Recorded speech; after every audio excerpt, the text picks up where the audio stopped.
Hi, this is Mitch Doan, and along with Jamie Richardson, we're your hosts of the Breakthrough Active podcast. We aim to deep dive into health and fitness that will help bring you a better understanding of topics that are of interest to you and can help you on your own journey. If you are enjoying the episodes, we'd love for you to leave us a rating on the platform you listen to your podcasts.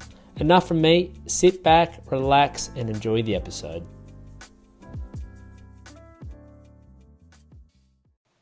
Hello everyone, this is Mitch from Breakthrough Active. I just wanted to bring to you guys today just a very quick video. I'm going to be doing around alcohol. One of the most common questions that I get and that we get down at the gym is around alcohol, about how bad is it for you, which alcohols are better, which alcohols are worse. Do I need to cut out drinking if I'm looking to lose weight? Should I cut out drinking if I'm wanting to get healthy? So I just wanted to explore a few of those questions here today and just do a quick video on it. So the title of the video is that alcohol isn't killing your progress. So I want to delve into that a little more and discuss what I mean there.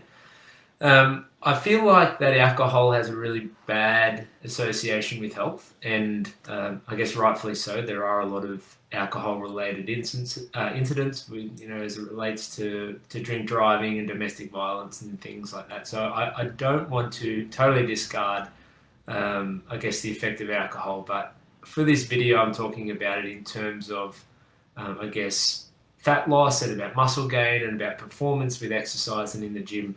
And not some of those bigger issues that are obviously a problem. So when it comes to progress and when it comes to fat loss or muscle gain, quite often people think that if they are enjoying a few drinks, a few times a week or multiple times a week, that it can be the reason why they aren't seeing the results that they want in the gym and within their bodies. And I just don't believe that. And the main reason for that is when you look at the calories, and I don't like to talk about calories too much, but as it pertains to this subject, it's really important. So when you are looking at the calories of alcohol, just to, give an approximation, each alcoholic drink is going to be about 100 calories. We do have some that are less, and then we do have some that are more, but if we use that as an average. When you look at that compared to food, it is quite low compared to some of the foods that we eat. So I wanted to use the example of pizza. I feel like most people, including myself, don't mind a slice or two of pizza. But if you're getting just a regular size pizza and you're having half a pizza, so about 4 slices, you're looking at about 800 calories. Okay, so if you compare drinking a glass of wine or having a drink, 100 calories, you need to have 8 of those to equal the same amount of calories that you have within the pizza. Okay, and how long does it take you to eat half a pizza? It might be 10, 15, 20 minutes. And unless we are absolute binge drinkers, how long would it take for you to drink 8 glasses of wine? It's probably going to be hours and hours and hours. So when you compare the two and when you look at it over the course of a night, if you go out with some friends or you're at home and you're having a few drinks, you might have 3 or 4 or 5 or 6 drinks, which might be somewhere between 300 and 600 calories. If you have a cheese and dip board, you have some chips, you have something before dinner, then you have your big main meal, and then you have some dessert. A lot of the time people underestimate how many calories that is. That's when it can end up being 1,000, 1,500, 2,000, even 2,500 calories of food consumed in the whole night. Now, I'm not here to demonize that and say that you shouldn't be enjoying the foods you like, but when you compare that 1,500, 2,000, 2,500 through to maybe the 500 calories worth of alcohol that you have, it's just not that alcohol that is going to be the tipping point in terms of your weight loss or weight gain, or the progress that you're hoping to see in the gym is being jeopardized by that alcohol. It's going to be more likely to be the food.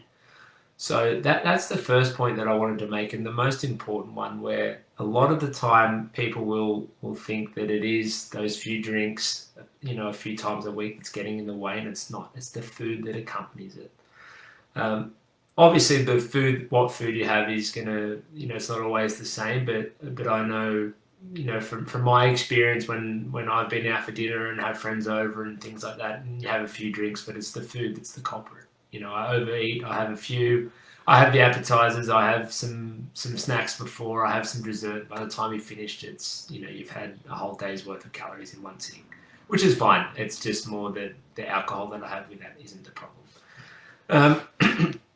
Next point that I wanted to bring up was if you do have a big night and you are hungover, it's decisions that you make the next day with that hangover that is going to impact on your overall, health and fitness, as well as the goals that you have for your own body and your fat loss and muscle gain and what you do in that day as well. Because when you're hungover, you don't really feel like doing much. If you are naughty and you do that on a school night, you're probably more likely to miss the gym that next day if you're feeling like crap when you wake up. Even if it's a weekend, you are probably going to be eating some foods and eating some things that you don't normally do, because when you're hungover, you're not really in the right mindset to make good, healthy decisions. So you're far more likely to get some Uber Eats or eat some stuff that you probably normally wouldn't if you're feeling good. And then combined with that, the inactivity. So when you're hungover, you're obviously not going to be out and about, probably doing as much as you normally would. Less likely to go for that long walk that you planned, or like I mentioned earlier, less likely to be going to the gym to do your session. So the effects of the next day can impact on your body as a whole, because if you are skipping that workout, you are eating some more crappy food that you normally would, you aren't moving as much as you normally would, and you have a bit more inactivity, then that day is going to impact on your week and the fat loss, muscle gain, how you feel, how you perform, because you are really setting yourself back a day because you're not doing all those healthy actions that you normally may on that day. So think about the next day. Hey guys, just very quickly, if you have been enjoying our podcast and you've been watching us on YouTube, I would love for you to subscribe to our channel. If you've been listening to our podcast, give us a follow, give us a 5-star rating on Apple or Spotify or wherever it is that you've been listening to us. It really helps the channel grow, and I would be extremely appreciative and grateful if you took a moment to do that for me. Okay, that's it from me. Enjoy the rest of the show. Alcohol has been proven to slow down your recovery. So how you recover from your workouts, your whole muscular system and your whole central nervous system has a little bit of a harder time recovering from workouts and from your activity when you have got some alcohol in your system. But it also has been proven that it is a very, very, very small effect if you are only having 1 to 2 drinks.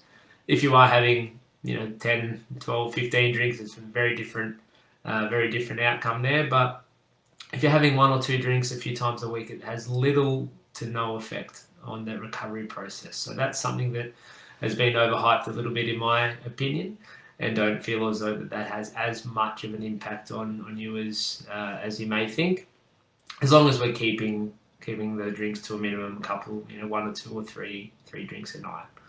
And just to piggyback off that point, moderation is key, just like it is for anything in life when it comes to nutrition and working out. We want to make sure that we are moderating how much we do it, and in terms of food and alcohol, how much that we actually consume. So there's not going to be too many people that believe that 1 or 2 drinks every single night will cause that much of a problem. But if you're having 6 or 8 or 10 drinks a night, that's when the issues will start to arise. So like anything, moderation is really important.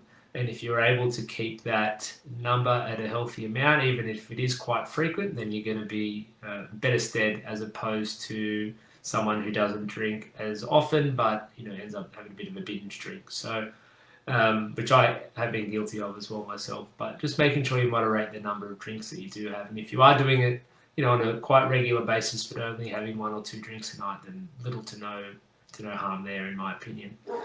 Because there are obviously also some positives that come out of drinking alcohol, and the main one that I can see is that it's a very social thing. You're typically doing it out with friends or family or your partner, and with that comes I guess a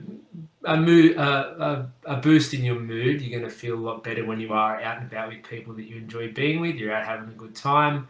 It's going to be good for your mental health.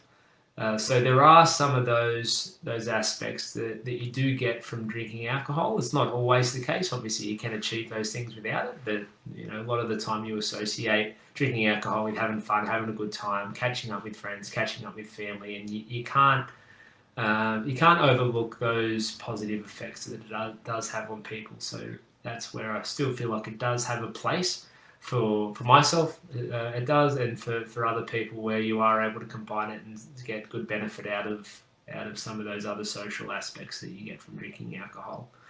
And last thing I wanted to leave you with, it's probably no secret and everyone would know that alcohol is bad for your liver, but I just wanted to leave this thought with you as well, that eating excess sugar, eating excess fried foods is also really bad for your liver. So just because you drink alcohol, yes, it's not great for your liver, but there are other things and other parts of your nutrition which are also going to be bad on your liver, not to mention bad for your heart and other parts of your health as well. And I truly believe that when people are overweight and severely overweight, that's when you are in the poorest health. It impacts your joints, it impacts your movement, it impacts your heart, it impacts just about everything within your life. And I'm not here to say that having an unhealthy liver is a good thing, but there are other components of your health that can be affected from other lifestyle choices that you make. So all in all, like the title of this video says, I don't feel like alcohol is killing your progress, but you just need to make sure you're moderating how much you have, being really careful what you have with that alcohol. So if you are doing it regularly, then you're being mindful of what food you have with it. And then just not labeling that as the culprit and feel like everything else that you're doing has no bearing on your performance in the gym, your weight loss goals, your muscle gain goals, because it is really it can be a little bit of everything and product of other lifestyle choices that you make. So if you've watched all this and listened to this, I hope you've gotten something out of it. Until next time, I'll talk to you then, and have a great day.